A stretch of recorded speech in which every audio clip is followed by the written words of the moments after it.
Well, in our continuing coverage of Hurricane Milton as it develops there in the Gulf of Mexico, it is now growing closer and closer to the Florida Gulf Coast. We're already starting to see some of the impacts, those outer bands of the hurricane already making their way onto shore. We've also seen tornadic activity, and this is just getting going here. Still waiting a little while before this actually makes landfall. At the moment, still Category 4 status, 130 mile-per-hour winds. Now, that is the weakest that a Category 4 hurricane can be. But at this point, it kind of becomes splitting hairs. This is still an incredibly powerful storm, and it is expected to make landfall at the very least as a Category 3, which does put it in that major hurricane status. However, there is one big development that has happened within the past 24 hours or so. We started to see the focus of this hurricane shifting further down to the south. At this point, giving us a little bit of hope that this may not be quite as impactful when it comes to the impacts of storm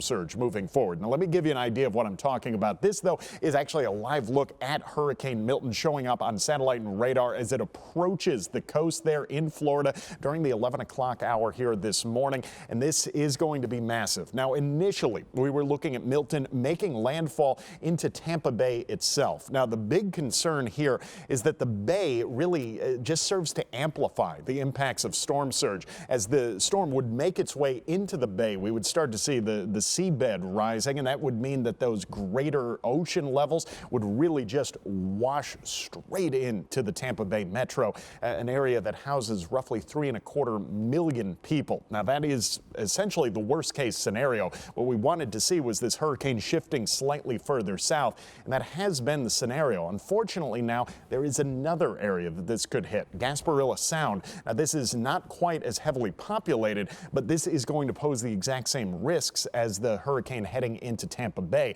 At this point, it's kind of splitting the difference, which would be the best case scenario. But regardless of how you approach this, this is still going to be a monumentally impactful storm. Even if it makes landfall in between these two inlets, this is still going to lead to monumental storm surge, 10-foot plus of storm surge from Tampa clear on down towards Gasparilla Sound. Now, on top of that, that's just the storm surge. If this storm shifts further south, that's great news. But unfortunately, there are other big concerns. Namely, of course, we have the winds that are impacting things. We've got the hurricane warning that's going to be in place throughout most of Florida at this point, but that's not it. We're also seeing the inland effects. These are tornado warnings as well as tornado watches. Everything in yellow, a tornado watch. Each of these red polygons, individual tornado warnings. We've already seen multiple tornadoes touching down well inland, and it's all being spawned from Hurricane Milton.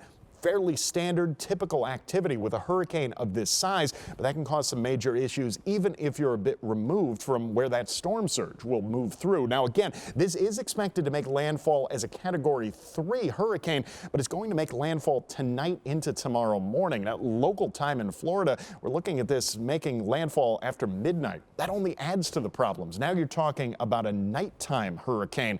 At that point, that can cause even greater risk to folks that might still be trying to hunker down and just sort of ride this storm out. Unfortunately, we're at that point where it really is too late to evacuate if you are in the target area where this storm is going to move through.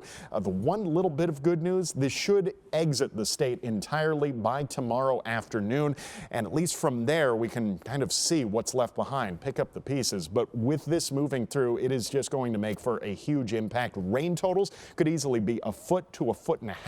Now you're talking about flooding risks even further inland. Again, tornado concerns that have already reared their heads. We've seen multiple reported tornadoes touching down just this morning, and this is as that storm is still a good ways off. We're likely going to see a lot more through tonight into tomorrow, but thankfully once that storm does exit the state heading out into the Atlantic, it should continue moving further and further to the east and continue weakening.